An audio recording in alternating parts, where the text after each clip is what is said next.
Would like to thank you, Gurudev, cause your children couldn't thank you enough. I would like now to present Paul with the Gurudev Award. I can think of no one else who deserves this award as much as Paul does. And I'll read on the top, there's the ITMA logo, and there's on the right, you may not know it, but this is something Paul pointed. Gurudev had a logo, and that's the logo, prettied up, so there's no copyright. So this is the Gurudev Award for Development of Consciousness, is hereby awarded to Paul Mason for pioneering work in collecting, researching, and writing the biographies of Maharishi Gurudev and the historic revival of the knowledge of consciousness, for his earnest search for truth, unbiased by an ideology, and for his delightful way of sharing this knowledge, stories, and insights with us all. With appreciation and love, signed on behalf of the Board of Directors, there's Roland Hartman, who's the, of course, chairman, and myself, CEO. Well, thank you, Paul. There's no one I think who deserves it more, and we will send this off to you by instantaneous means, otherwise known as digital means, and you'll have it in a few minutes in your inbox. And you get it also by post, surface post. Thank you. It's beautiful.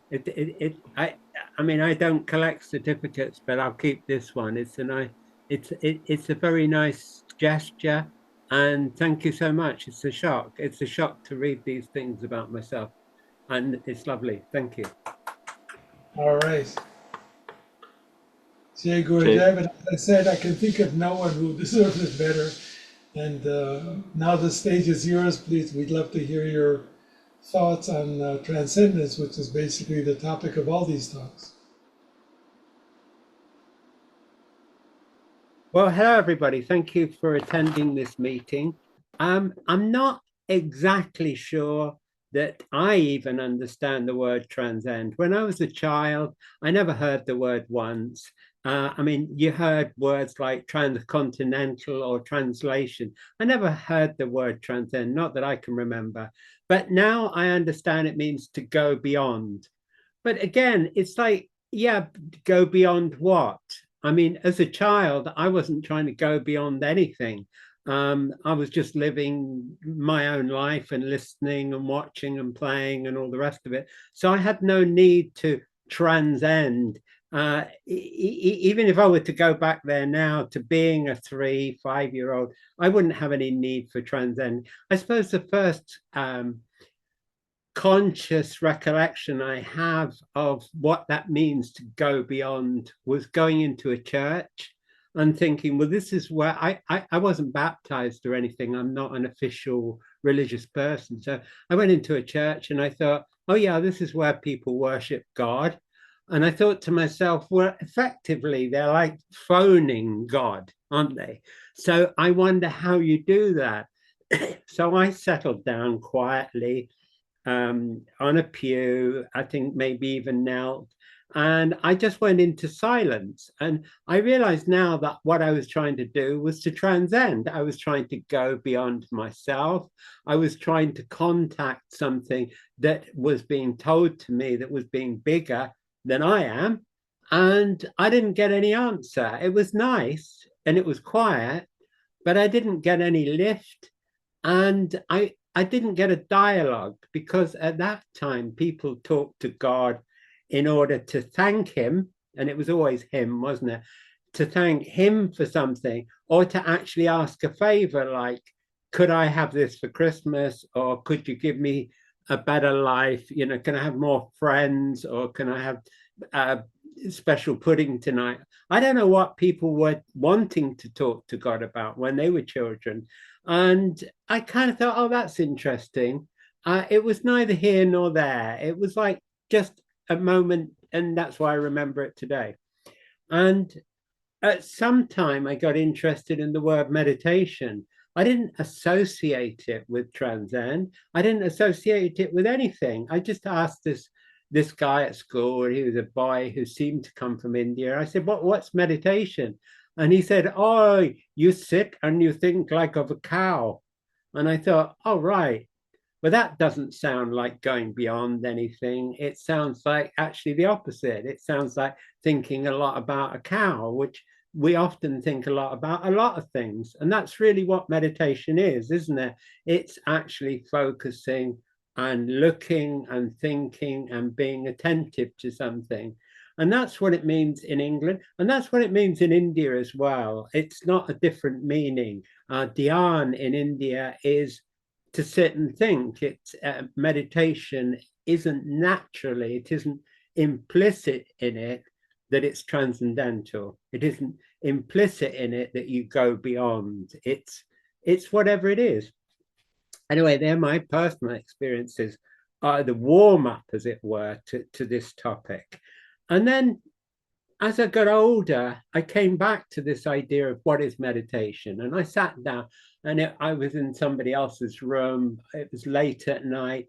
And I was staying over and everybody else was going to sleep. And I thought, oh, I'll try and meditate. And I sat there. Actually, I crossed my legs, so I really did it properly. And I sat there with my back to a wardrobe and I closed my eyes and I thought, right, I'll meditate. And it was pleasant, but I felt that my body was like very busy. It was buzzing. I could feel so much energy.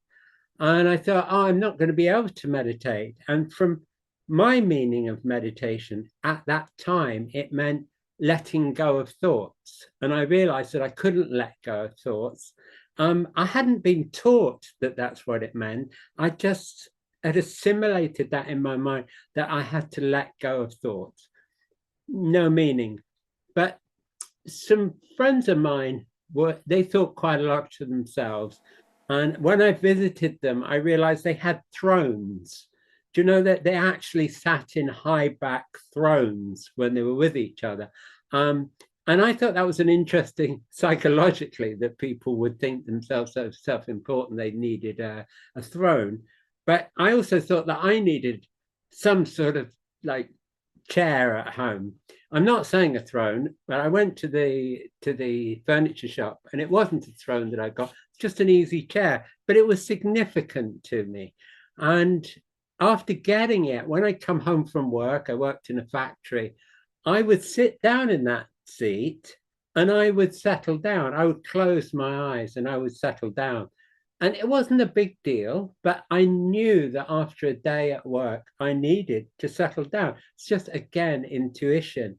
And I had some quite beautiful experiences. I would come out of that sitting process really very, very light. And when I looked around me, all the shapes and colors in my room looked attractive to me. It was not stressful in any way. It was always light.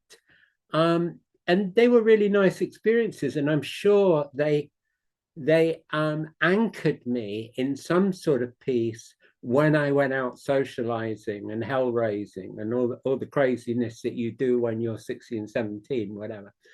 And I didn't continue it because I didn't continue that job. Okay, it was related to me coming home and sitting in that chair. And therefore it wasn't like you guys meditate frequently in the morning and the evening. It wasn't like that. I just sat down in my chair to rest, but it was a spiritual process. And I was tumbling within myself and getting more and more relaxed and getting more and more charmed. And I can remember it was very bright and orangey and yellowy within myself. And I remember sort of settling. So it was quite a significant experience, even if I didn't write it in my diary, even if I didn't log it as something important, because I wasn't that serious. I wasn't striving for something. I didn't read books about meditation. I didn't read books about anything really. It was just entertainment. I would read a detective book maybe, or a magazine. I wasn't a particularly serious person. I don't think I am now, but I definitely wasn't then. But I enjoyed this process of settling down an awful lot. And then I didn't think about it anymore. And I, can't go into all the whys and wherefores, But I decided to hitchhike to India. And part of that was, we're talking about going beyond. It was going beyond the Western culture. It was going beyond the limitations of the lifestyle that I lived and the one that was being imposed on me. Because I realized from an early age that education wasn't really about learning. It was about conformity. It was about it being grouped together. It was being herded together and impressed certain information, whether that information was useful or whether it was even true, that information. And when it came to religious information, we really couldn't say. I remember I used to enjoy going to Sunday school. My father was a Christian Scientist, and us kids attended Sunday school. He was a Sunday school teacher. He wasn't my Sunday school teacher, but I used to enjoy it because these people were so nice. Christian Scientists tend to have a very positive, affirmative attitude towards life. And they believe that illness is brought upon by incorrect thinking. So they've got some really interesting ideas. But I remember my Sunday school teacher saying to me that God was everywhere. And I kind of woke up out of my stupidity, if you want. And I said, what, you mean like everywhere? And they said, yes. And I said, what, like in that light bulb? And they said, yes. And I said, what, like in this table? And they said, yes. And that was the last time I ever went to Sunday school, because I realized that this person didn't know what they were saying. They were just passing on some information that had been passed on to them, and that they couldn't give me a direct experience of what they were talking about. It's not that I disbelieve them, but to this day, I don't see what they were telling me. They were just telling me an idea that God is everywhere and God is in the light bulb, and I couldn't be dealing with it. And instead of going to Sunday school the next week, I went for a long walk. I didn't tell my father, I just went for a long walk around my hometown. And I found a pub. It wasn't what I was looking for, but it's what I found. It was called the Bricklayer's Arms. And I'd never ordered a drink in my life. And I thought, well, I better try. You look old enough to go into a pub. I wasn't, I was 13. But I went in and I said, could I have a half of dark ale or something like that? And they served me, and I had this drink, and it was amazing. It actually made me feel better. It actually made me feel that something had just happened, something I'd never experienced before. My parents, my father particularly, was teetotal. So other than a slug out of a bottle at my uncle's place, I'd never tasted alcohol. And this was a revelation. It was like, so something can happen from somewhere, but it wasn't happening for me at Sunday school. Anyway, I decided to go to India to put distance to my society and see if anybody else was sort of more in contact with, I don't know, the answers. Is that something one can say? What are the answers? Are we living the best that we can? We've been routine to accept this. We've been routine to accept schooling, and then after schooling, colleging, and then after colleging, going to work, and then going to work, and then raising a family. But it's like, were there any other options? Is there any other way of looking at it? And I thought, in order to find out, I had to leave the country. I couldn't ask anybody here. I had to leave the country, and I hitchhiked with my girlfriend across Europe, across North Africa, through the Middle East, and eventually got to India. And it was a great experience, because we were able to see that other people were actually enjoying life more than people back in Britain. They were actually cheerier in many places. And that's, I was picking up a little bit of information about the answers, as it were, everywhere I went. And I hadn't got any specific goal in mind. It was just like, it'd be good to go to India because they're kind of religious over there, and perhaps I can get closer to God or whatever. It's just a vague idea. And part of that search was influenced by the Beatles, of course, because they got some Indian connections. And I was asking about going to see Ravi Shankar because I like my music, and he was a long way away. So I ended up going to see their philosopher friend. And I didn't know that he taught meditation. I kind of got a rough idea that he recommended it because on a record I'd heard it said, let's sit back and meditate, like the Maharishi says. And it's like, okay, I'll sit back and meditate. I didn't know what it meant. I certainly didn't know that people taught it. And I certainly didn't know that they routinely practiced it. I had no idea. And I'm not regretful of that. Here I was in North India, in the holiest village in India, and I was totally 100% ignorant about Hinduism. People call that Sanatana Dharma, but I was ignorant about everything. And I'm proud of it. It's like, well, it's great to be totally innocent and then find out. And at this point, I haven't really structured this talk, but I've got bits to say. I don't know if any of you have ever heard of George Dantzig. George Dantzig was a student of statistical mathematics, and he was late for a lesson one day. And he came in and he saw on the blackboard two equations, and he surmised that, oh, that's my homework. That's what's been set by the teacher. So he went off to solve these, and he found them particularly difficult. And he found out 6 weeks later, his tutor contacted him to say that his homework problems that he'd solved were two of the most famous unsolved problems in statistics. So we're now looking at a guy who didn't know how difficult what he was about to try to do was, and yet he succeeded completely. It's a fact. It's on the internet, so it must be true. This was back in 1939. Anyway, and I tell you this not just as an entertainment for those who haven't heard the story, but this was also I saw written on the blackboard. I come to this now.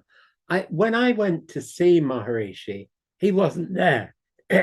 I'd gone to talk to him about philosophy, and he wasn't there. And I was disappointed. And the guys on the ashram, there was only 2 Westerners and a few Indians. They were all for me getting to learn meditation. And I thought I already knew meditation. I mean, I've told you all about that. I can sit in a chair, I can let go, and I can settle down. And to me, that's what meditation was. So I got a bit grumpy when Andres Muller said to me, ignore that, that's a thing on my computer.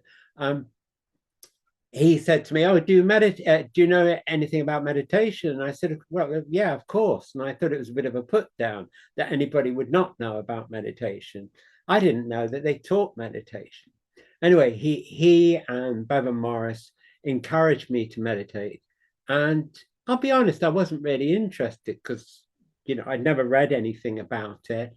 And there wasn't anything, I couldn't know what they were talking about. It was all just a word.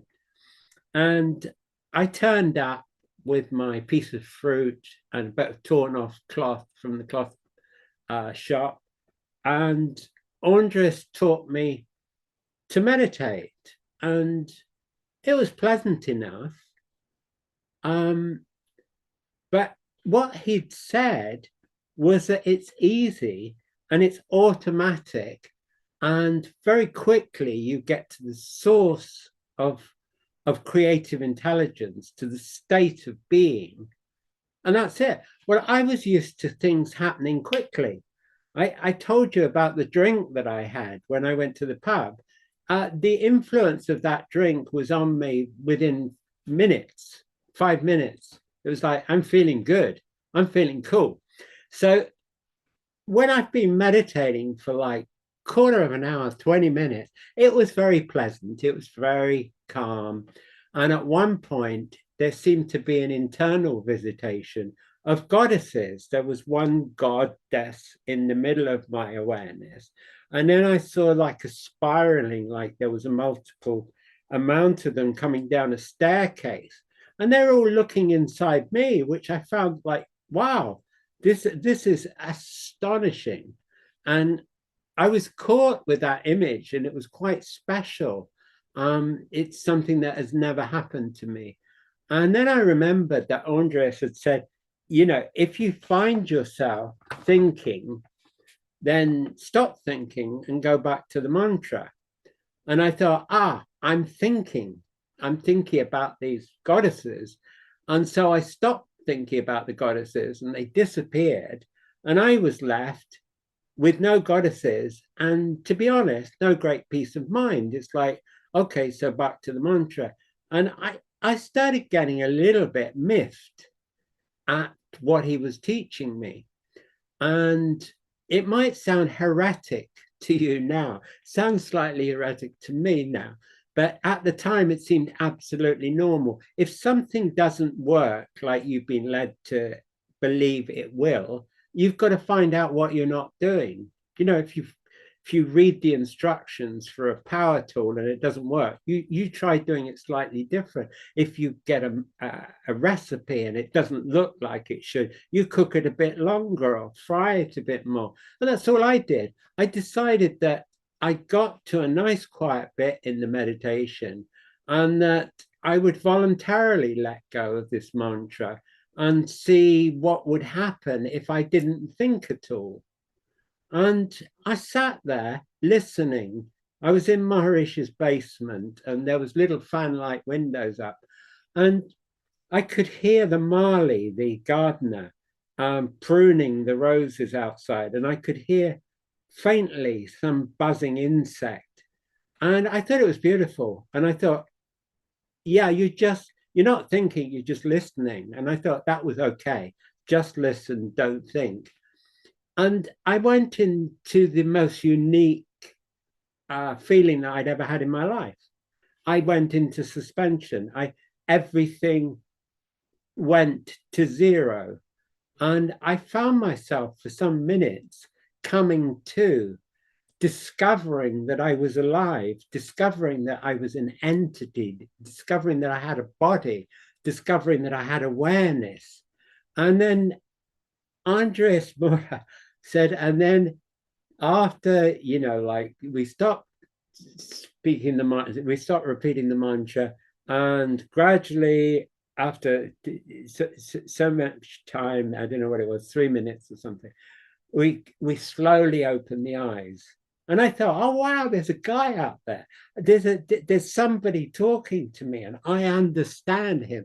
This is amazing. It was as if I'd been reborn, as if I'd never been a human being before. And this was my first take on it. I opened my eyes, I looked across the room and I saw Andreas there and I saw my girlfriend. I thought, wow, look, I know her, you know, and we'd had a very, very close relationship. And all of a sudden, I didn't have that closeness anymore. It wasn't that I had a distance. I wasn't chained. I wasn't emotionally wrapped up as I was in the minutes before I meditated. And I was shocked. It was such a relief because it was something that it was a burden being so entwined with someone else. I'm not saying that in an unloving or unfriendly way. It was just a big toll on me to be so involved with someone else. And some people knocked at the door shortly after, and I just laughed my head off. I realized how happy I was. I wasn't just like observing stuff. I was just full of joy. And it was an amazing experience. And we sat and listened to Andres talking and saying, oh, well, you know, this is how we meditate. And when you go away from here this evening, about tea time, you know, don't have anything to eat or whatever, sit down, do this meditation. I thought, what on earth is he talking about? I'd been through such a huge revelation. the idea of doing another meditation today was just unbelievable. I couldn't see his point, but I listened dutifully because he's older than me and he's on his patch. I'm in Maharishi's house. It's like I'm not gonna rebel at him, but I didn't take him seriously. I really couldn't. And we went back to where we were staying in the ashram, and in the evening I tried this meditation. And, oh yeah, it's all right. And we went back to see him for the second day, for the first day checking. And he explained all about meditation and that it's called transcendental meditation. Oh, that's interesting. And gradually, I became assimilated to what everybody else knows with transcendental meditation, that's how you do it. You don't add your own ideas. In fact, over the years, I've discovered how taboo it is to change how you meditate in any way. It's like, no, that's anathema. You never even suggest it. You never think about it. But that was 55 years ago, and that was still like what happened. And I've had to debate whether to tell you people the straight truth about it or to fudge it in some way. And I thought, and over the years, I've unpacked that experience and realized the value of it. Now, what is the value? I might not have been adhering to what Maharishi said, and transcendental meditation works of itself. I'm not saying my little experiment, but it works of itself. And we can see this in the numbers of people that have been drawn to it and stay with it and practice it regularly and report good experiences and improvements in their life. So there's no doubt about that. He's brought about a change of awareness, and he's brought that for me in a way because I wouldn't have been sitting in his basement if he wasn't famous. I wouldn't have tried that experiment if it wasn't famous. But that experiment has its roots at least 2,500 years earlier. If we look at the Indian texts, we can find it all over the place. We can find it in the Yoga Sutras, the Yoga Darshanam, where it's saying, do you want me to quote the Sanskrit? It's Yogashchita Vritti Nirodha, which is basically if we stop the whirling mental activity of our consciousness, we get that yoga. And it's not alone. It's not like, oh yeah, that's the Yoga Sutra says that. It's in the Katha Upanishad. It says, when the five senses are settled and the mind has ceased to think and the intellect does not stir, that is the highest state, they say. The next verse is also interesting. It says, thus yoga is considered to be holding still the senses, then one should be alert, for yoga comes and goes. So it's not seen that it has to be a permanent state, that you have to be going around in that state all the time. Give me a moment. There are other quotes.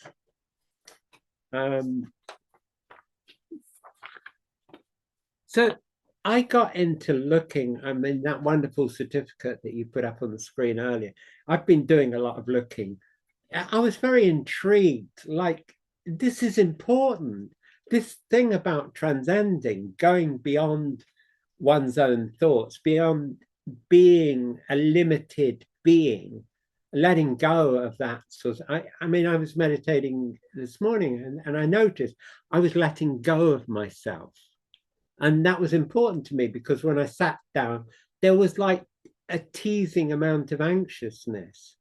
It was like, oh yeah, here we are again. Why do you sit and meditate? What's this all about? You've got some talk this afternoon, and it's like, after a little while, it was like, oh, it's happened again. That disengagement, that freedom from being tied up with being Paul, tied up with having to be the engineer with all these cogs going on. And like I felt liberated and I thought, is that it? Have I already finished my meditation? Because, or should I sit here and enjoy it? So I sat there and enjoyed it for a bit longer. But basically, that's what I see, that this transcending is about. It's about relinquishing this tight control of oneself and letting go of it. And to me, that's what it's about. And that's what it seems to be about in the Yoga Sutras and in the Katha Upanishad. And when I went to study this a bit closer, I went to looking at what Maharishi had said originally when he set up his mission, and also what his teacher, Swami Brahmananda Saraswati, what he had to say. He of course, is known to Maharishi as Gurudev, and he had lots to say. And one of the things that most excited me about reading about Gurudev was his quotation of that Yoga Sutra that I just gave you. It's not that he was in a different world, that he was purely in a religious world, glorifying gods and Krishna and Rama and all. He was talking specifically also about that yoga state, and he described it very eloquently. And I will quote that if you want it. What I didn't mention was the fact, of course, as you all know, is that it's mentioned in the Bhagavad Gita. That's what I was looking for. And it says, abandoning without reserve all desires born of thought and imagination, and completely restraining the whole group of senses by the mind from all sides, gradually, let him attain to quietude by firmly holding the intellect, establishing the mind in the self. Let him not think even of anything. Well, there's all sorts of disputes about what each and every word means in the Gita, and everybody's got their own favorite translation. But effectively, he's describing the winding down of mental activity, just the same as in the Yoga Sutras. We can nitpick of the meaning of each word and how we create sense, but it's identical, really. It's just our stress on the meaning of this word, or our stress on the meaning of that word. Anyway, as I was saying, the Gurudev actually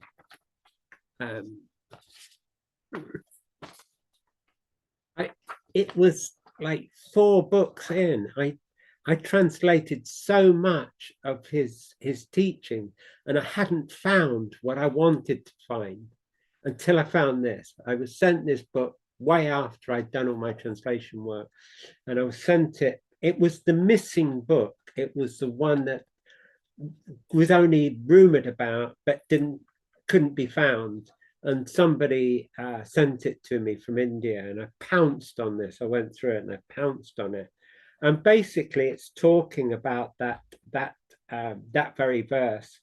And he said, like, the ultimate aim that by the practice of having stopped the fluctuations of the inner self, to experience Paramatma.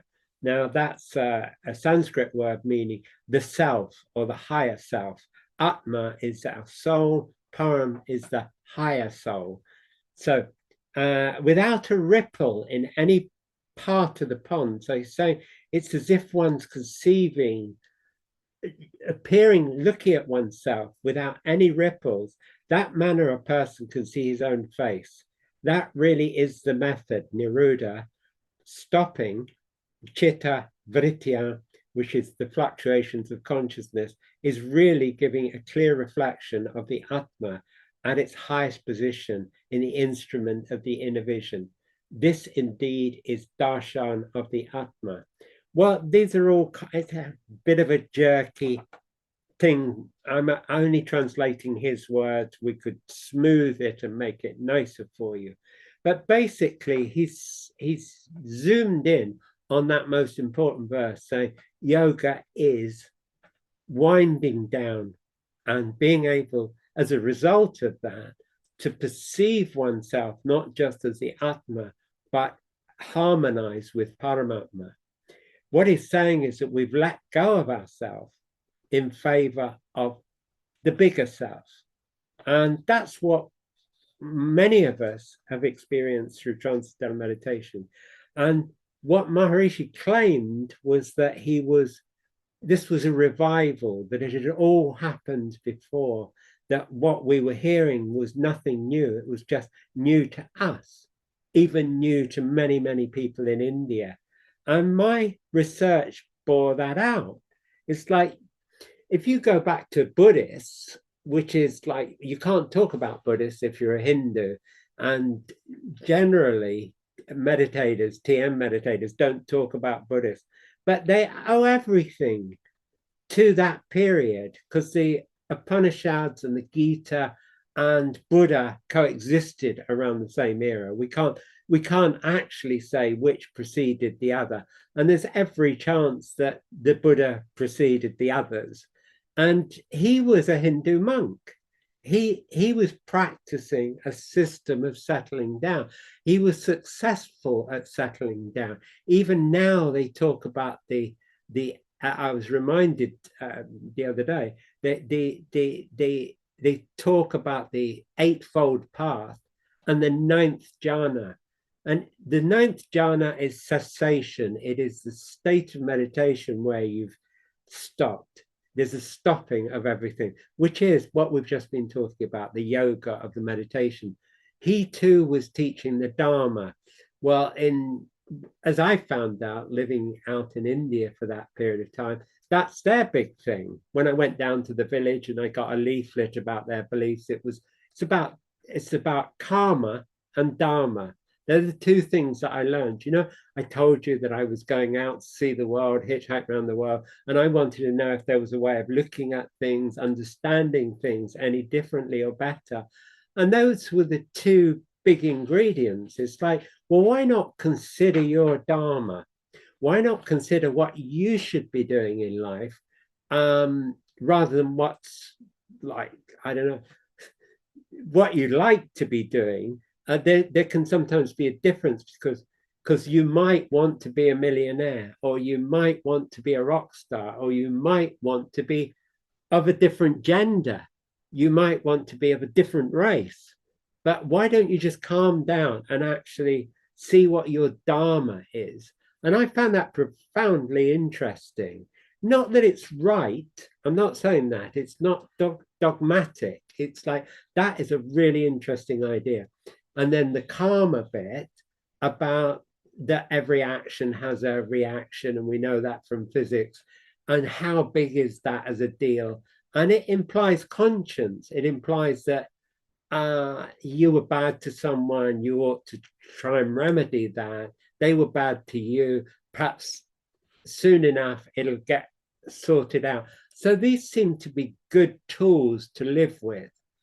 I'm not quite sure of the science of them. I'm not quite sure if we always do get the benefit of our action. I'm not sure that everybody does get their comeuppance.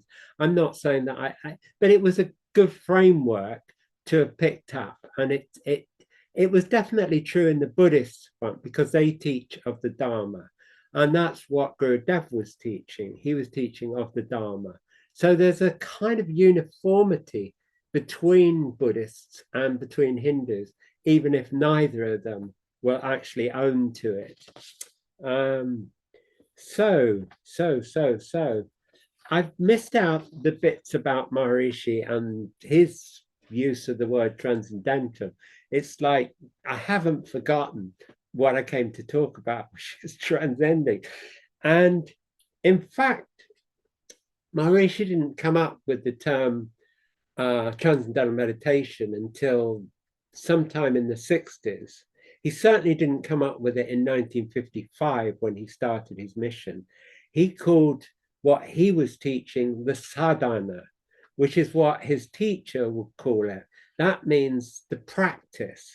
It's what all teachers out in India would refer to what they're doing. It would be the practice. It's not complicated. It's not brand name. And in fact, Maharishi didn't even describe what he was teaching as meditation. He only used the word once in his lectures, in his first 4 published lectures. Give me a moment. I'm always asking for your forbearance for this, but I do have the stuff. Yeah, he said when he devotes himself and meditates on, and he goes on to clarify the technique that he was trying to teach those people in 1955. So he uses the word once in 4 lectures. Okay, he wasn't talking meditation. Now he used the word transcends.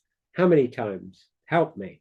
It was on the 2nd lecture, and he used it 5 times. So he was happy with the word transcend, but even then it couldn't have been a common word. So I'm asking, what did Gurudev say that would have translated as that? And he often used the word paralokika, which means beyond the world. So some people would say, well, that means unworldly, but it also means beyond the world, like I just said, which in our parlance would actually render it to be something like transcendental. It means that we're not familiar with, that we're not used to.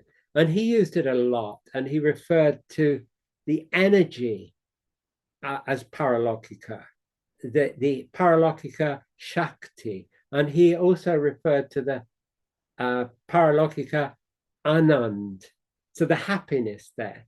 And this is at the center of all this transcendental stuff. It's the inner happiness. It's like everybody's in search of happiness, there's no doubt. Some people are even in search of misery, but that's their version of happiness. But we're all in search for happiness. We go through the supermarket shelves and we're, oh, I like that. Oh, no, I don't want that. It's obvious. You could interview anybody in any supermarket. They say, yeah, I want the best one, or I want the cheapest one, but that's happiness for them. And the thing is that the philosophers say, as the meditators discover, that it's not the thing that makes you happy. It's not even necessarily the search for it that makes you happy. It's something within.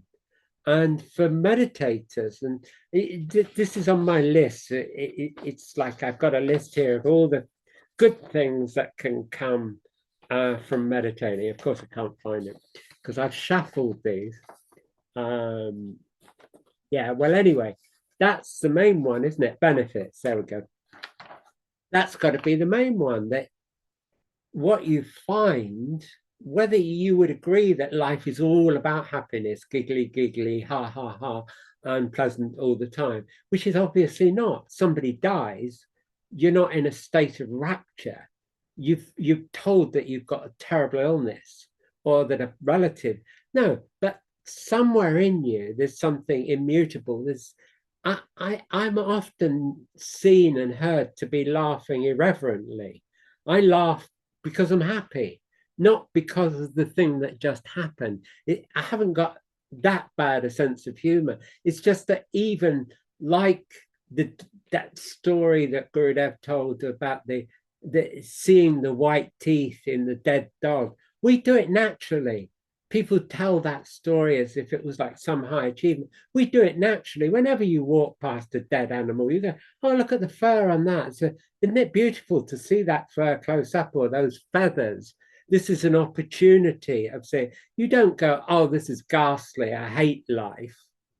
We find our happiness inside. And that's what Gurudev was teaching. And that's what Maharishi was teaching, that the source of all happiness lies within.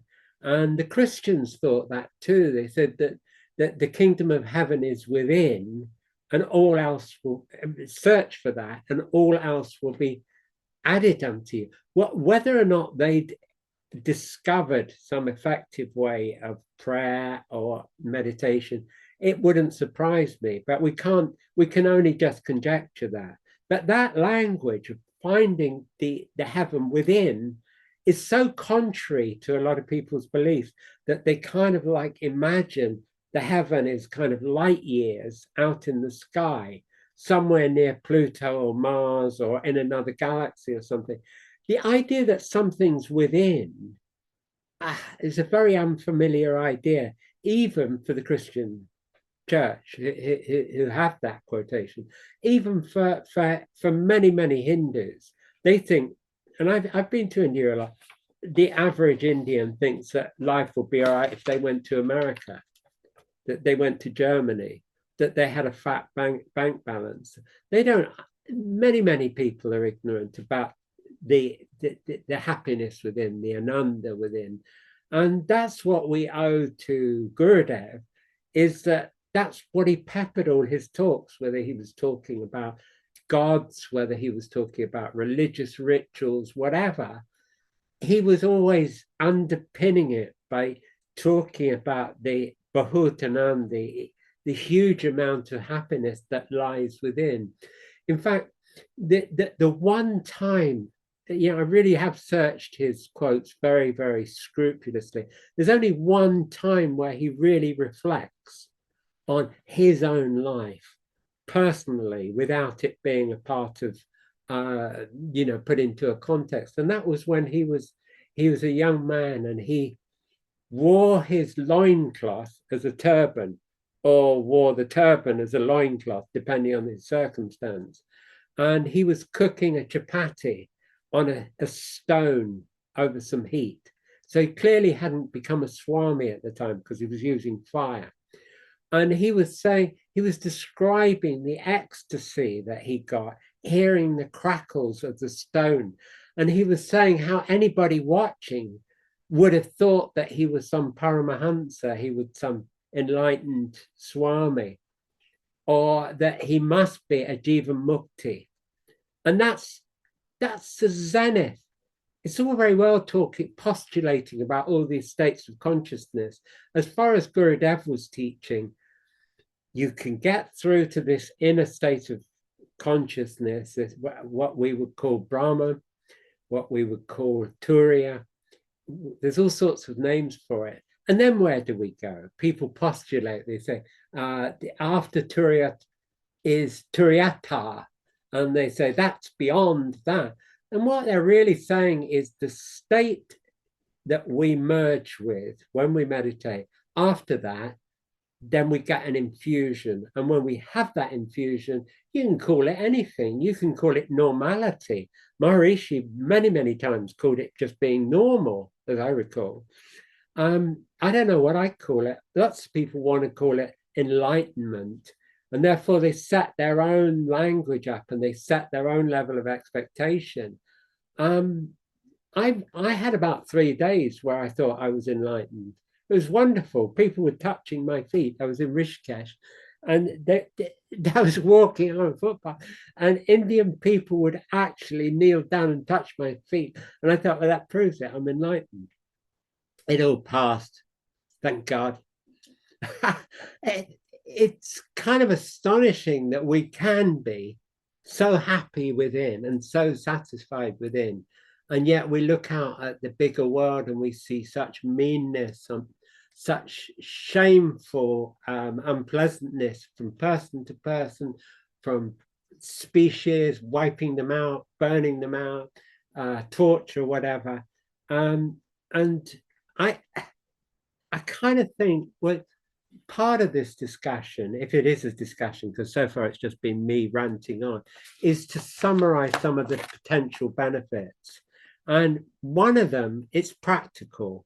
We reset our mechanisms. We could call it, we reboot, or as Kathy would call it, it's a circuit breaker. Do you remember those days when we used that sort of language?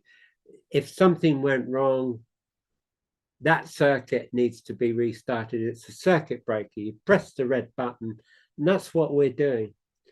But it gives us much more than that. It's this source of happiness. It's a wellspring of humor. Do you know, you see so many tapes of Maharishi giggling and laughing and coming up with puns. Same with Gurudev. There's so many pictures of him looking stern. People have got this idea that he was a very stern old man. He could be very funny. And it might be worth somebody to actually go through and dig out those puns. And when you hear the tape, because they made wire recordings of him in 1952, he's laughing his gaiters off, whatever you say. So I think that something else it does is it helps you with your intuition. It helps you believe your intuition. It reinforces the fact you don't always have to go and ask somebody else. you can ask yourself, that the answers might lie in yourself. And that's something I thought as a small child. And that's kind of reinforced by meditation and self-determination that I'm going to do this. This is how I'm going to do it. And self-control. A lot of people are not self-controlled. And I think that this reinforces one's ability to be self-controlled. And I think we put things in better perspective. When we come out of meditation, we don't have the prejudice. We don't have the view of the world that we went into meditation with. It's been subtly adapted. It's become neutralized. So I don't know, I've had raging arguments with people. I've really fallen out with it. And I've sat down and meditated, and it's like washed it away. And it's like, oh, hi, do you want a cup of tea or whatever it is? I don't feel the animosity. And if they do, it's probably because they didn't meditate. And I'm not saying that meditation gets you off the hook, that you should be able to act abominably and then you go and meditate. I'm just saying that it seems to kind of cancel out some of that quaintness that we go through, which is like bad temper or whatever you call it. How does it work? I'm not quite sure. Some people used to think that if you close down one sense, your other senses become more strong, or that if you close them all down, that you become super strong. I think there might be some truth in that, but I don't think we know. And I think Maharishi's wanting to define it, although it wasn't comfortable for us people who wanted him to speak in spiritual terms. I can understand why he wanted to. He wanted to prove that this did work, and he wanted to know how it worked. And somebody said to me about myself, they said, you don't have stickiness. And I thought, that's an interesting word. What they meant was that there is not a lingering attachment. So what they meant is sticky is you could perhaps, like we were just talking, that you could fall out with someone and it doesn't stick to you, or that something could have happened during your childhood and it doesn't stick to you. You might remember it for its value of a lesson, but it's not sticky. You could get around it. And my experience of meditators is they're more adaptable. They're more liable to apologize. They're more liable to come back and play. And Pete Russell, I think it was, somebody came up, it might not have been Pete, that they came up with the idea that there's I think it was him, that there's a well-known fight, flight, is that what they say? Fight, flight, fight response. So you get, here comes a tiger. You've got two things to do. You can either fight with it or run away. Or in my case, stand there and just go, wow, let's see what happens. I like wild animals. And my son, Ben, really knows that's true, and he's worried about it. I got off a Jeep once in a safari park, and he was very worried that I was going before, and it happened in a zoo. He thought I'd gone off and climbed into it's true, isn't it, Kathy? It's true, she's nodding. So I think it's really, really useful. Now, are there any downsides to meditation? Here we are. I've got one here. I think that one is susceptible to indoctrination because you're like really on your own. You've done this super dip. You've swum around. You've existed at this level of openness, of friendliness, of really, you're kind of vulnerable in a way. And I would caution anybody to double check what is said to them immediately after they meditate, because it might or might not be useful to them. And especially if it's religious in its leaning. Let's face it, a lot of this information has come through India. And a lot of people like to say, oh yeah, but India's not religious, which it is. They like to say, oh, it's Sanatana Dharma, that's just a way of life. But it is a religious way of life. And one has to be careful that because it's a novelty, that one isn't being indoctrinated. I would profess myself to be a Hindu, actually, in case there's anybody who would think otherwise. But I don't necessarily believe everything that Hindus do. In fact, absolutely the opposite. It's my version of Hinduism. And so that's, and where, is there anything else I want to say? Yeah, there's two things, and you might not take me seriously. The big confrontation I had as a meditator was the day that I discovered that I was susceptible to depression. It happened a long time after I learned meditation and was practicing meditation. I was walking along a road and suddenly I stopped because I realized I didn't feel good anymore. And I was no longer looking forward to the shop that I was going to. I had a feeling they had an LP of Maharishi on the sale rack in there. And I was looking forward to buying it. And in fact, they did. But I didn't want to go there anymore. And I was going like, why have I changed so much walking along this road? And it felt like I'd been hit by a virus. It was like I got a cold, but it wasn't a cold. It was a cold in my mind. And I didn't want to go to the shop anymore. I didn't want to, I don't know, I lost all sense of happiness, sense of purpose. And I got really interested because I can become very attentive to whatever I'm studying.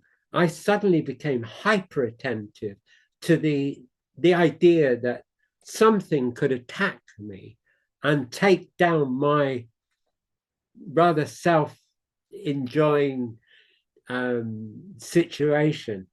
You know, it's not smug, but, you know, it's rather nice to know how to be happy and rather nice how to be staying happy. And all of a sudden I felt confronted, I felt diseased, and I was concerned about it, that there was something that I couldn't deal with. And so I watched it and I watched it and I watched it and I watched it over months, when this would reappear and when it would disappear. And I noticed that I couldn't control it, but I could communicate with it, as in the sense of, I'm watching you, big deal. Like, it didn't frighten anything away, but it was as if my awareness was coexisting with a virus and it was less capable of gripping me. And what I noticed over a long period was that the times when it would grip me were much shorter. It would be initially maybe 3 days, and then it went down to 2 days, 1 day, 6 hours, 5 hours, 4. And I kept watching. You know, it was an extraordinary experience because it was the most important thing for me when I'd done everything else, gone to work. And this is like my project. And I got to a point where I was watching it in terms of minutes and finally seconds. I'm not saying I've never been unhappy since. It's not that I've never been disturbed, that I've never fallen out with someone, that I haven't had a very blue moment about life, but I've never been depressed again, because it feels like it couldn't coexist with me if I was attentive to it. I wasn't trying to push it out. I was just trying to signal that I was aware of it.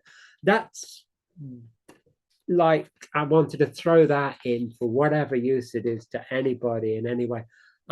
This isn't for humor, this last one. It doesn't appear as the last one on my list.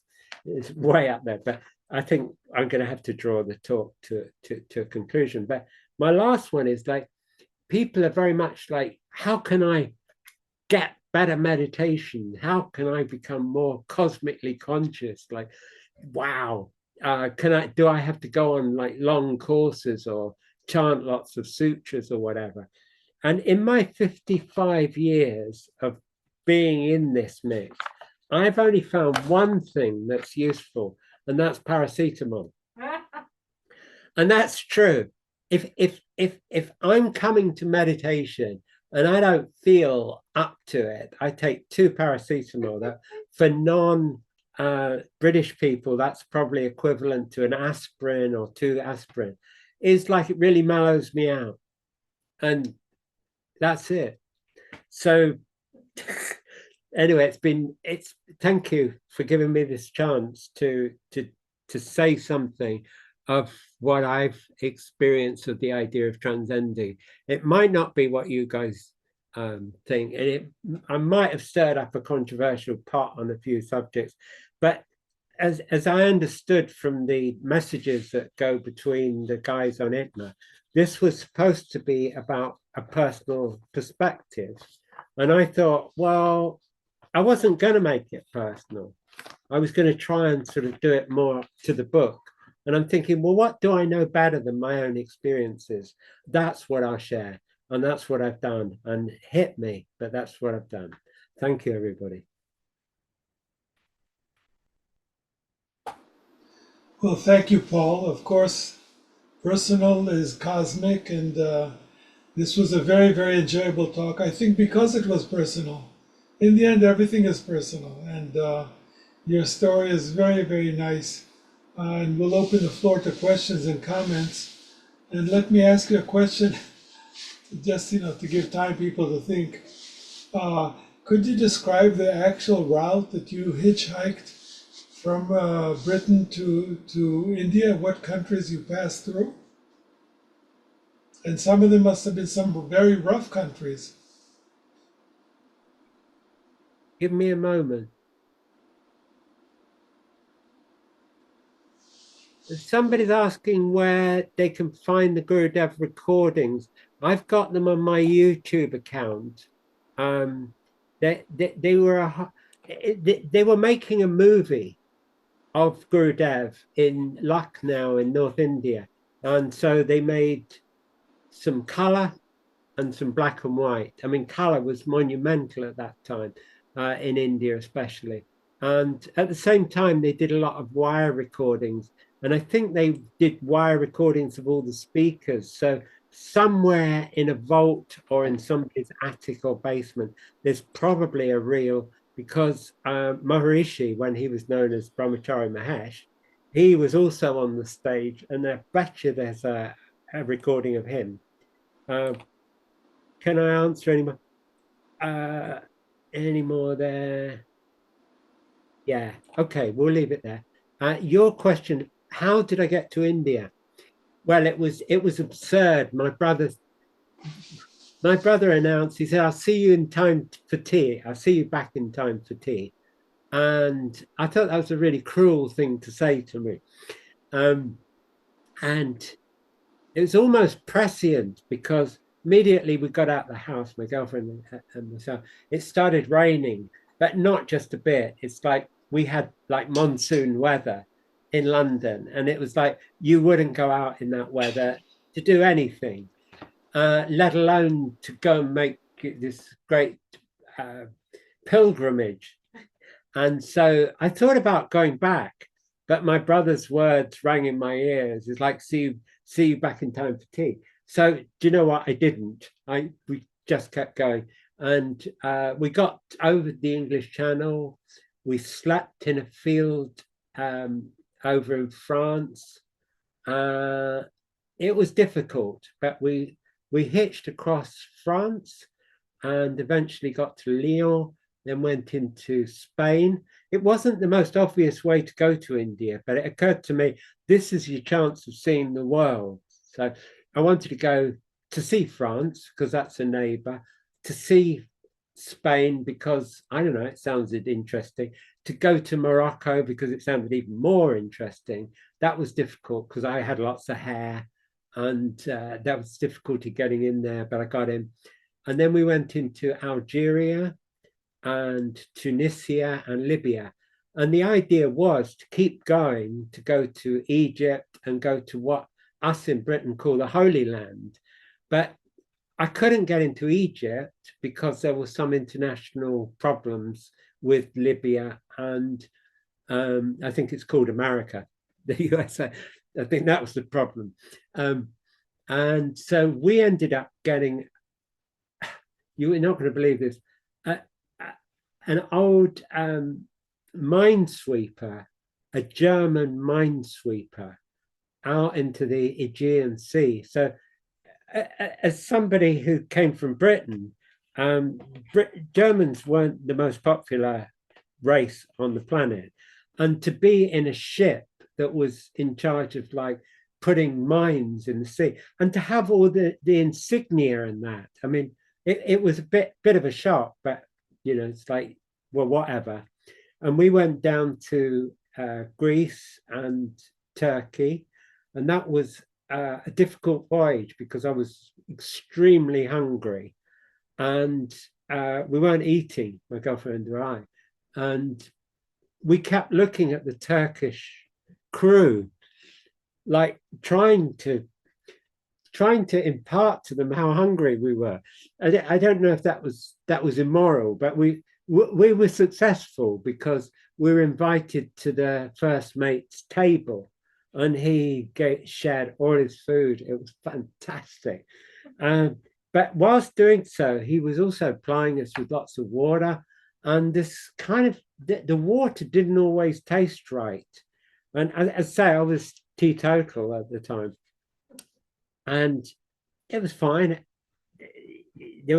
I suffered no ill effect from all this lovely food, but I couldn't get up. When I went to get up, I was like pinned to the seat, and with great difficulty, I got up, and I realized that I was drunk, that we'd not just been having water, that they'd been adding, I think, what they call uzu or raki, and that's like Turkish whiskey, but it's invisible. And that was the funny taste of like aniseed that was in the water sometimes. Uzo. You call it uzo, they call it raki. Oh, okay. You'd better come over to the camera if you're going to keep talking to me. Anyway, so that was reckless, and I got involved in an incident because I'd opened up all the portholes, and we had a storm, and all the water came in, and there was tons of water everywhere. It was all my fault. So I've lived a bit. Anyway, we got through and went through Turkey, and we went to Iran, and that was kind of fascinating because it's all kind of beautiful mountains there, and they're very gentle people for the most part. It was really, I felt they were the nicest people we'd met. And even having gone to India, I'd still say they were the friendliest. Can't say why, but they were. And then we went into Afghanistan, which was like going back 1,000 years. I mean, it's ridiculous. There's camel trains. One place we stayed, it didn't have a floor, just sand. The toilets were around the back. My girlfriend went right round the back and came back again and said, where are the toilets? And they said, anywhere. So it was a big learning curve. Went to Pakistan. We had to go back and forth around the whole of Pakistan because we couldn't get a visa for her being Italian. And I said something that I shouldn't have done to the Indian authorities at the embassy, and that made it even more difficult. It's terrible when you got a mouth on you, isn't it? Says he. So we eventually got to India, and we couldn't really stay there long because we didn't have the money. It's all very well for the sort of nouveau riche going over there and spending months and months and months and doing India. We just didn't have the money. And that occurred to me fairly quickly, that after finding out about meditation, I thought our best move would be to get back to Britain. And my girlfriend was really annoyed with me. I could see her scowling at me because I had this great idea. It's like, oh, wow, wouldn't it be good to get back to England, having gone all this terrible route to get to India? And she took it well, but I don't think she ever forgave me. So yeah, it was a very difficult assignment, but I do think it was like really useful because it's funny, there's a coincidence in all this. I don't know if I've got time to tell you. I don't know how long I've been on. Actually, we're not running too late. That's good. Yeah, my father had offered me to like gradually take over his business, and he'd been intimating that to me. was a vacuum, high vacuum business, engineering and technology and science. And he'd said to me something about taking over the company or inferring it. And I thought, yeah, but what if I want to travel? Now, how the hell did I compute that settling down and taking over somebody's company would stop me from doing this trip? Because I wasn't even that adventurous. The only reason that I hitchhiked to India rather than taking a plane was because I had no money. I had to sell my records and all sorts of stuff to get the little money that I did have to go hitchhiking. So I think that although I'm not a religious person and I'm almost anti-religious these days, I kind of think, hang on, there's stuff going on that I don't understand. That, there's been those moments where I felt intelligence when I've been working on the Gurudev project, that I've been helped by something beyond. And like, how did we get through that journey out to India? And like I'm now saying, how could I have had any intimation that I was going to have such a journey? I'd never thought about it. I mean, who would? I mean, nobody in their right mind. There was only one person, a friend of my girlfriend, who was actually in favor of us traveling. Nobody else thought it was a good idea. Just one person. And they said, oh, it sounds groovy. It wasn't groovy, but it was a nice sentiment.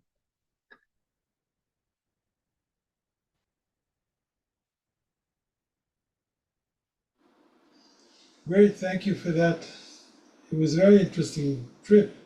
Are there any other comments or questions? Please just open your mic and go ahead. We're not such a large crowd.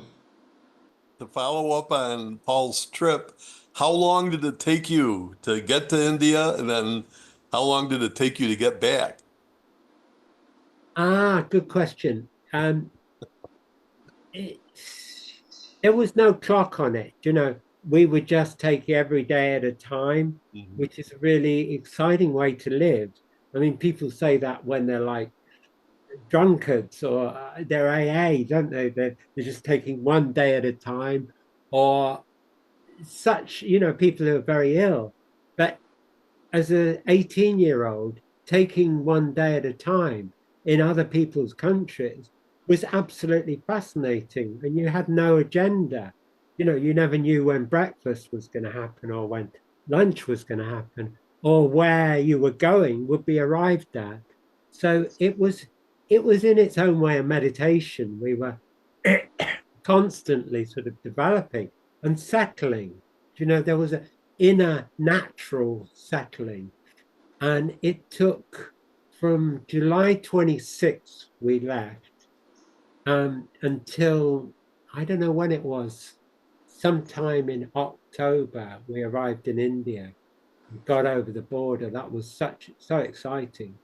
And getting to Rishikesh was like, it was astonishing because the closer we got to what is known as Maharishi's ashram, over the other side of the river, Swagashram there, you could feel it in the air.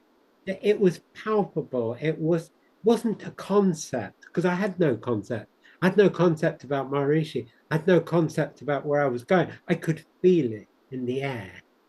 I could feel spirituality. I could feel purity in the air. At each successive, we were in a rickshaw, a horse rickshaw. And at each hoof movement, it was like we're getting closer to this magic in the air. And there's somebody making this sound of it. It sounded like it.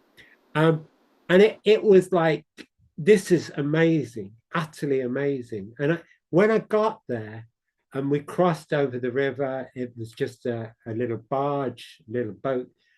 I thought, I'm going to stay here a month. That's it. I made a declaration. I could feel it. That was before we'd attempted to find out where Maharishi lived or find out who he was. I couldn't even pronounce his name, to be honest. just got some vague idea about what his name was. And that's how long we spent. We spent a lunar month, just about a lunar month in Swag Ashram. And then I wanted to leave. I just wanted to get out. I wanted to get back to England. And my girlfriend didn't want any of it. So we went down to Mathura, where we've been told that Lord Krishna had been born, and she's a great fan of Lord Krishna. And that was a bit like weird, because we're in this like top room over a building. And one evening we heard this bang, bang, bang, bang, bang, and this chain being rattled. And it's like, that is not good. We're not opening that door. We're really not.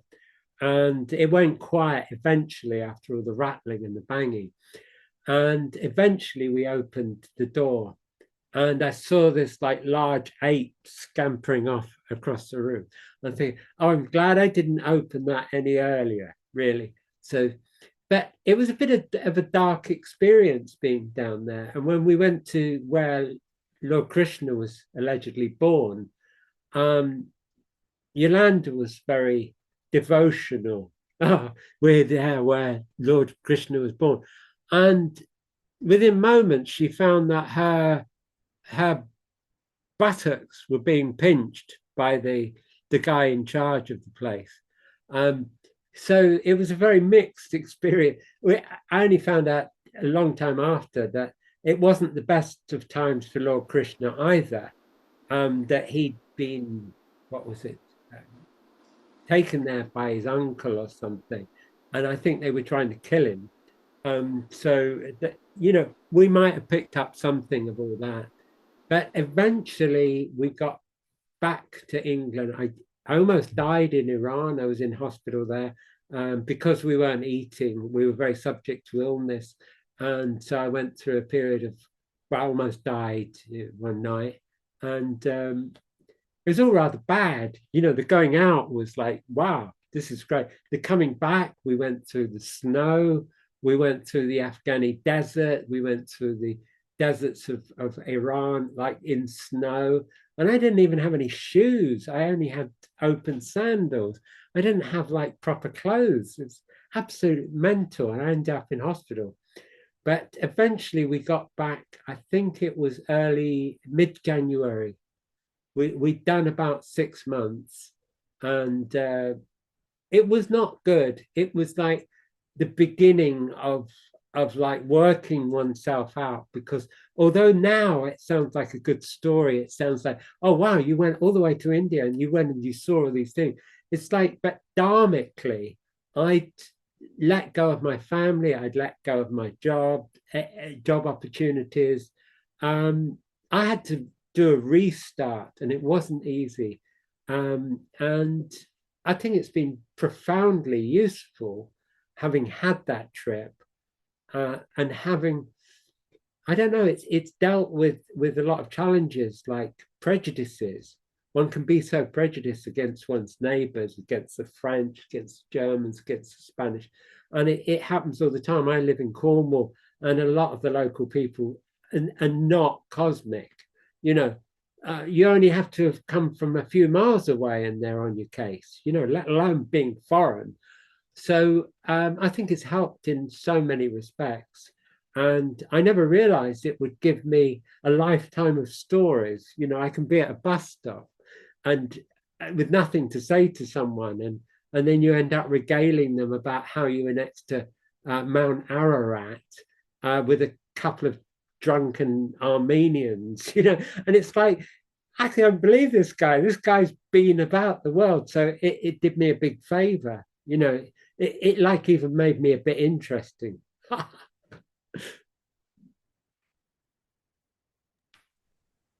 Yeah, I have a question, Paul. Can you hear me? Yeah. You know, we talk about transcending. The word transcending means to go beyond, as you described. And, you know, there's the experience of the Atma, let's say, which is the experience of the transcendent.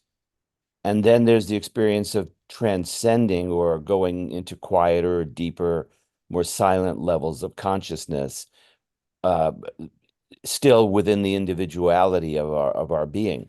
So I guess some people think of when Maharishi used to talk about transcendental meditation, his sense was that, you meditate, you think the mantra a few times, and boom, there's that experience of turiya.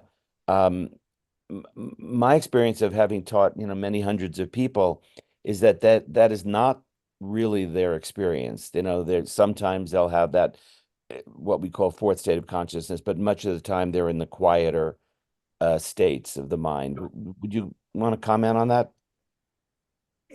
Absolutely. And that's what happened to me in that initial one. I knew I wasn't going to get what I was being promised. And rather than complain about it afterwards, I thought I'd do something about it. And that's what I was saying, that I was heretical by doing so, but I don't regret it. And I do think though that it's a process that works.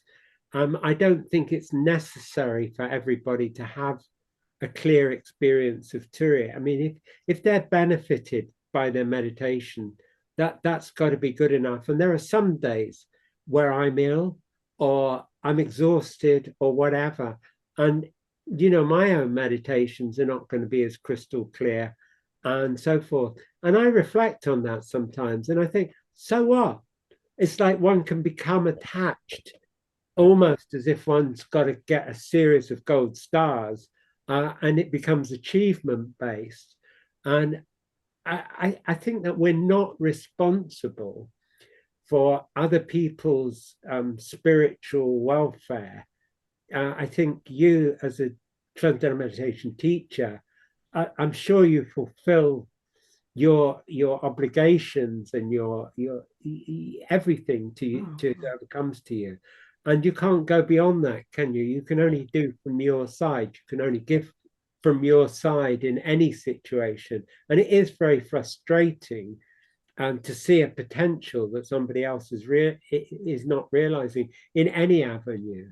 And I was talking about meditation, about how I see my role in being an influencer. I'm letting the cat out the bag, but as an influencer to people who are already practicing meditation.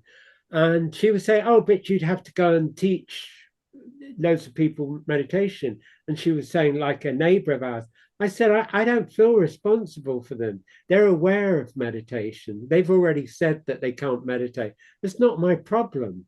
Do you know, I was prepared to kind of go 20,000 miles to deal with my own issues. I don't think one can bail other people out. And that's true for all sorts of things, isn't it? For their health, sometimes for their bad habits or whatever. But above all, I don't think it's essential that everybody has the experience of Turiya. For me, it was essential because that's what they promised me. I wasn't trying to get it until they said that. It's like, well, it's easy, they said.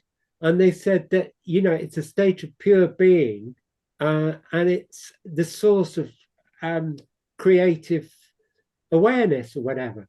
And I'm thinking, well, I ought to be getting this, So they'd set the bar up, and I'm glad they did, because as with the guy I was telling you about, I was innocent. I didn't know that it was a high bar.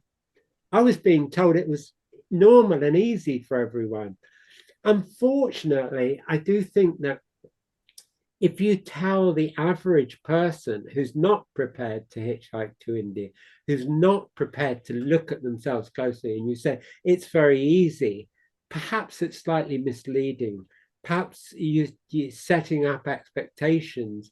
And of course, some people do stop meditating because they feel disappointed or that they feel that they're a failure.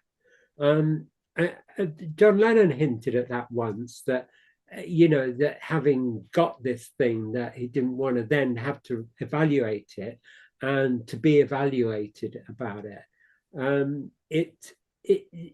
I think it's very important that we do feel free and that we don't feel like, oh, wow, I'm not in the fourth state of consciousness or fifth state of consciousness or seventh, and people have all gone on about so many more. Do you know Maharishi mentioned the ninth and the Brahman state and this state? It's like, well, yeah, that's kind of achievement orientated. We had a family reunion last week, and I saw members of the family that I haven't seen for absolutely ages, including my eldest son. And it was as if there was no separation, that it was actually better than the last time that I'd seen him. It wasn't that there'd been a cessation of years or anything. And, we hugged each other that closely at the station when he was going off on the train, repeatedly and repeatedly. And you can't fake closeness. You can't fake being alive and happy. And I don't think that I asked him in all the time that he was down, oh, by the way, do you meditate? And what are your experiences with meditation? And can we give you a meditation check or anything like that? I think, you've got to respect that other people are going to be as good or as bad as they are, and sometimes their paths will not be the same as ours, or will be better or worse. And one thing I wanted to say in this talk, which you've kind of reminded me of, there's not just one way of transcending. And if we as TMers say there is, then we're doing an injustice. Maharishi himself said any technique that transcends itself can be called transcendental meditation. And you kind of think, yeah, well, he would say that. That's a kind of diplomatic way of saying TM's the best, but we'll make an allowance for the fact that you might be doing something useful. But I've fooled around. I've tried various sorts of mental techniques, and I found several that work. I don't mean other people's, my own. I've generated my own, and they all work. It's like, in order to get through from being the limited individual that one normally is in one's everyday life, to getting through and being saturated in that Turiya state, it's a natural process. And Gurudev and Maharishi chose to conduct that path through sound. And if that's the way they do it, that's the way they do it. There is no mention in some of the reports from the Upanishad about using sound, and in some there are. So I think we must really be open to the fact that we must really be open to the fact that other people can enter that state. Obviously, if they say I entered that state while I was running along a racetrack, you think, well, I think you're talking about something different, because I would fall over if I got up in the state of inner development or bliss that I'm in. I would just fall over. So we can't be talking exactly the same thing. But people, I mean, there's the Kashmiri. I'm sure you all know what I'm talking about. There's a Kashmiri 112 ways of transcending, I think it's been called. 112, they say. Okay, that's good. I like that. I'm saying there must be other ways. And I said, but they say there's 112, but I can't argue with that. I've tried a few of them, and I think, well, it doesn't work as well as what I'm doing. But I think that mankind's been doing this for a long, long time. And how many people really want to let go? Some people are frightened of letting go. There's obstacles, there's conversations that they're having with themselves about their own behavior in the past, about their own fears and that. So we can't necessarily do that for them. David Spector is a proponent, a large proponent of the aspect about meditation of unstressing. And he was emailing me a little bit recently, telling me which Sanskrit words could be related to the word unstressing or stress release. And I think that's another whole ball game. It's another whole topic as to one of the reasons whereby people don't necessarily get it. I'd done a lot of work before I got my my kind of nirvana day. That's a nice way of putting it.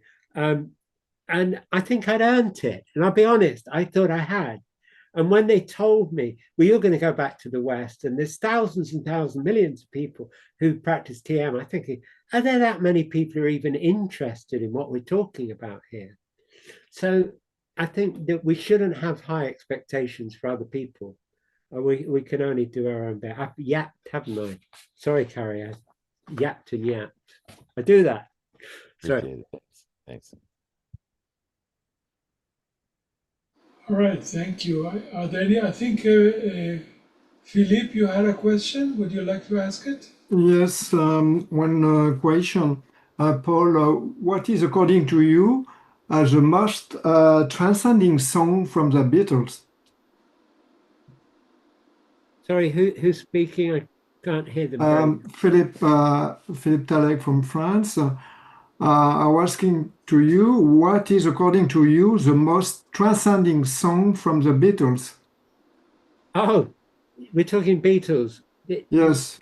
What, you think what song to do with transcendental meditation, or which one that I like the most? No, Beatles were largely influenced by Indian music, and also they learned meditation from Maharishi. And my question was to know which of their songs could lead to transcending. Oh, yeah, that's interesting. I personally, I don't transcend on any song. If I were to, it would be instrumental. It would be Jeff Beck's Final Piece. I find that the most spiritual composition I've ever heard. He has a keyboard player, and he just blows over it with a guitar, and it wasn't rehearsed, and they just did it. And there's something very spiritual. But uh, I never kind of associate a song with transcending. I personally, I only ever get transcending through meditation. But I suppose there are aspects of some of their songs, like Inner Light, the flip side of Lady Madonna, which he recorded the music of out in India. I think that can lead you to some deeper state. What do you mean? What do you think? Um, I like the Beatles. I remember to listen some of their songs, and with particular um, music coming from Ravi Shankar or things like that. And it was long song, and somehow it can help you to go deeper. Yeah. It's like meditation. I'm not saying we can compare it to a true meditation, but it can help you to go deeper, to transcend somehow. Well, okay. So if that's what you're saying, I think that Ravi Shankar, I met George Harrison briefly, and I didn't speak to him because I didn't feel comfortable to talk to him about what I wanted to say. And what I wanted to say was that he hadn't done anything Indian since 1967, 68. And this was in the mid 90s. And that would have been not a good way to go and have a chat with the superstar. Okay. So I shut my mouth. But what happened sometime after that was that he recorded chants with Ravi Shankar. And that, I believe, is much more about what you're talking about. It's so spiritualizing. And George Harrison had a lot to do with that album. And in fact, he appeared with Ravi Shankar on television, participating in a live version of one of the songs.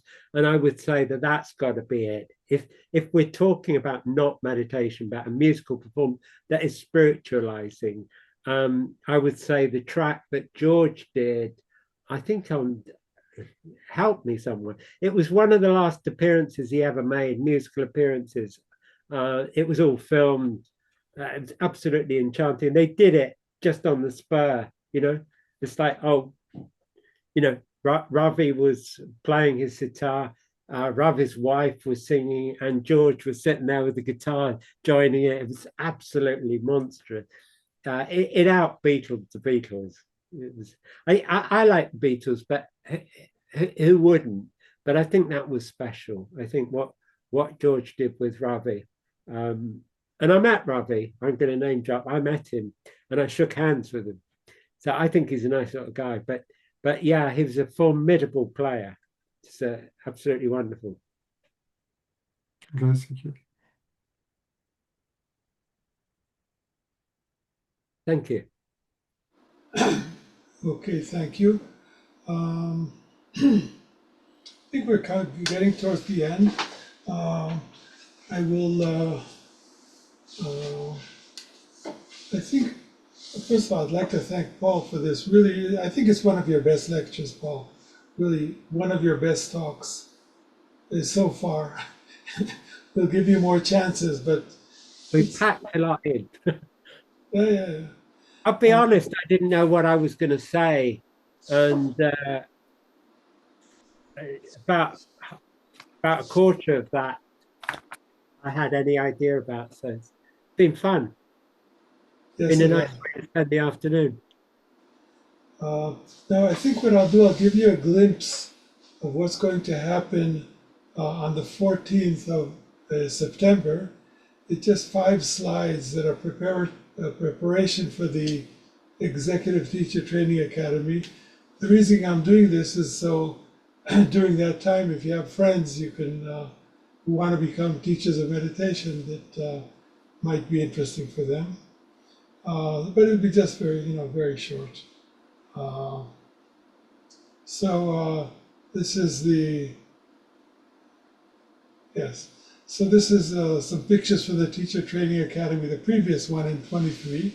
This is Kerala, near the birthplace of Shankara. This is the course beginning, and this text and this picture were handed to the Shankaracharya in Srinagar by Roland and Babu are here on the call with us.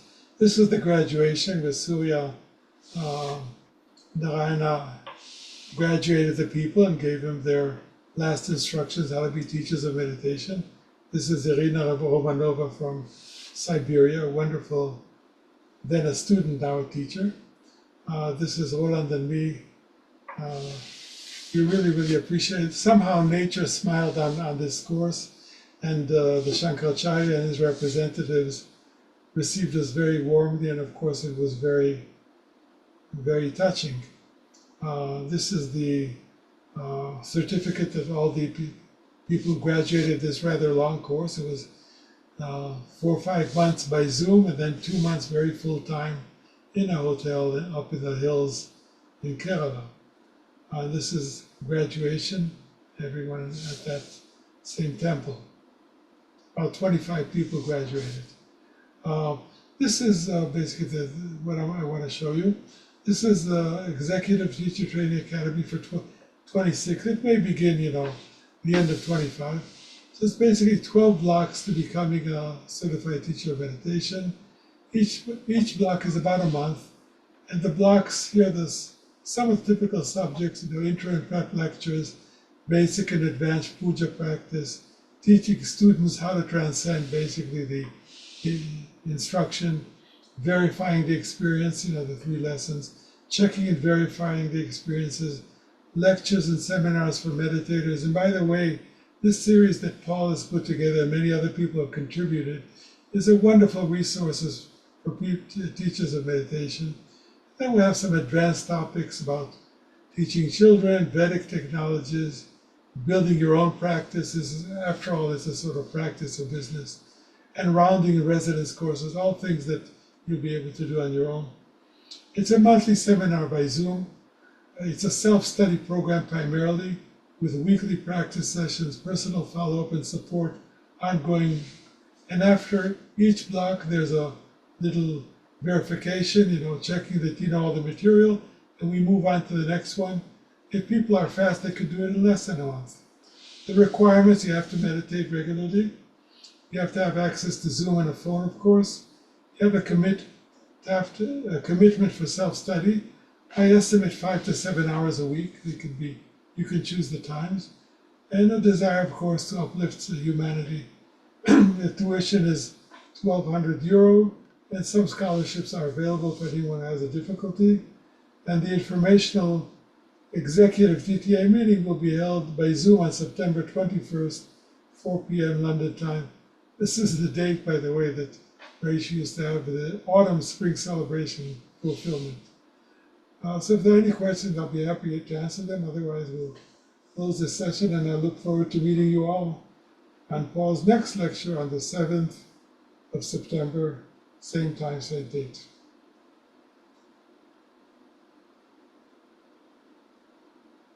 All right, so Jay Gurudev will close this session, and thank you again, Paul, for this fascinating talk. Thank you, Paul, very much. It's a wonderful Thank talk. you. Thank you, everyone.